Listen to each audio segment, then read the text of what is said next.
We get the panels made up, the side panels here that go in behind the boot cowl. The next step is to make the boot cowl, but before I get to that, I've got to put the firewall on. And so this is where the firewall goes here. And I've taken the engine rotator front stand off and set it down on a couple of buckets for the time being while I get the firewall set up and put on there. Now, this is the firewall. Now, this is an Atlee Dodge stainless steel firewall. And, I bought it when I was in Anchorage. Went to Atlee Dodge and bought it there when I picked up the airframe. Oh, it's been punched for a certain number of the things that go through the firewall. The difference in this over the regular firewall is the regular firewall is just a stamped out or cut out piece of sheet metal. It might have some ridges in it and stuff to help stiffen it up a little bit, but basically it's just a stamped out sheet. And the boot cowl then is folded around the firewall and riveted to it. Making a homemade boot cowl, that's kind of tough to do. Well, this boot cowl here has, or this firewall here has a lip bent on it all the way around the perimeter, so we can put nut plates in this and fit up the boot cowl to this and make it up out of just straight sheets. Well, that saves some work there. I don't know what this weighs. Maybe I should have went ahead and got the titanium one. It's about half the weight of the stainless steel one. But, this is what I got now. It's a pretty nice firewall. You can't see the part number stamped in it anymore. So it's Dodge firewall, and there's a part number on it there.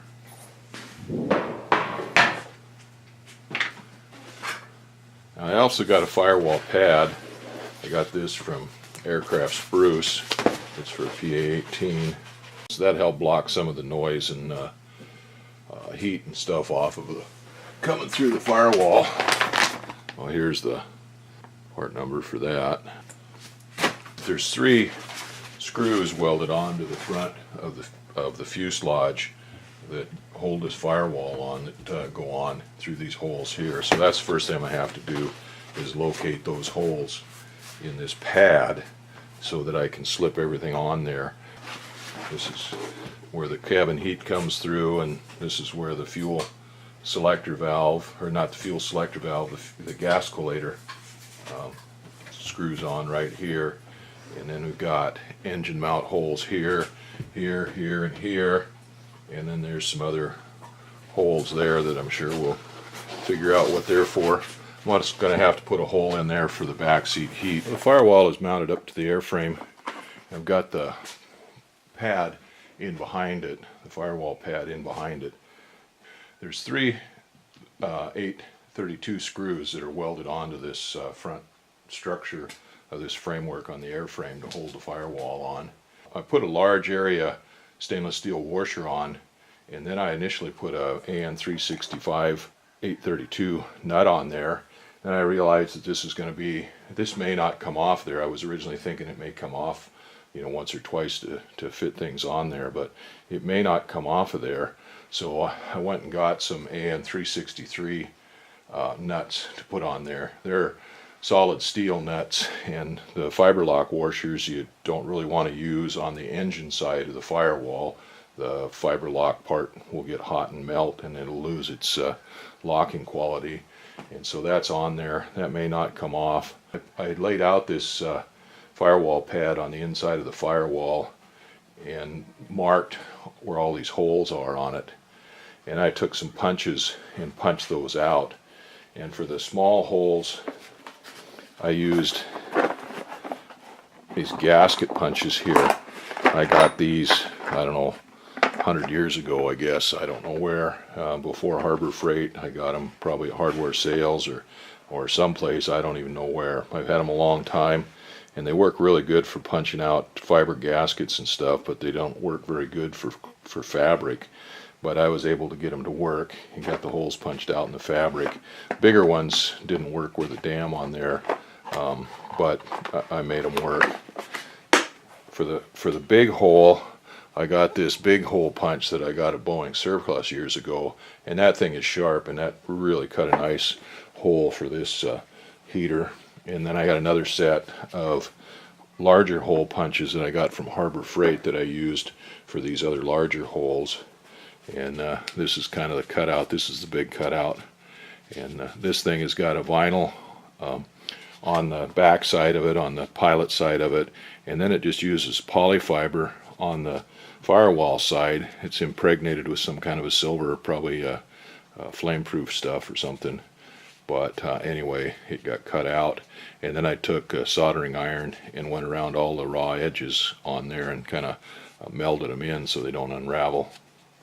Now I'm going to find some large washers and put here underneath this engine mount pad, maybe some fiber-ish washers. I had big washers on there already, but I'm going to put some tape or something over those to keep that from getting scratched up. Then we'll put that airframe rotator stand back on there.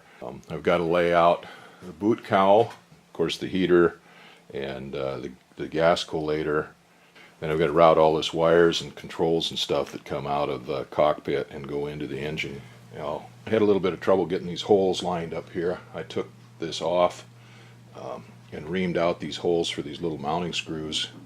I reamed those out to start with because the thing always bound up on those.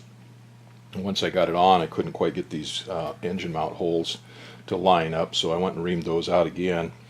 And then I was able to manipulate it to get it in there to get the bolts through the engine mounts. Well, this is the reason I made my engine mount standoffs, my airframe mount standoffs so long, is so I can reach in here now and work on the firewall. I don't have any trouble getting in here to do any of the stuff on the firewall that needs to be done. Now this upper left hand engine mount, it's a tube, but it's welded in this cluster that the bolt goes through for the engine mount.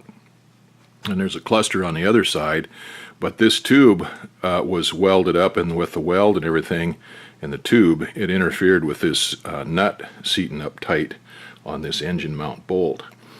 And I found that when I put this thing together initially, that the nut wouldn't tighten up against the face of that boss of that mount. So when I had it apart this time, I remembered that when I took the nut off of there, and I got some counterbores.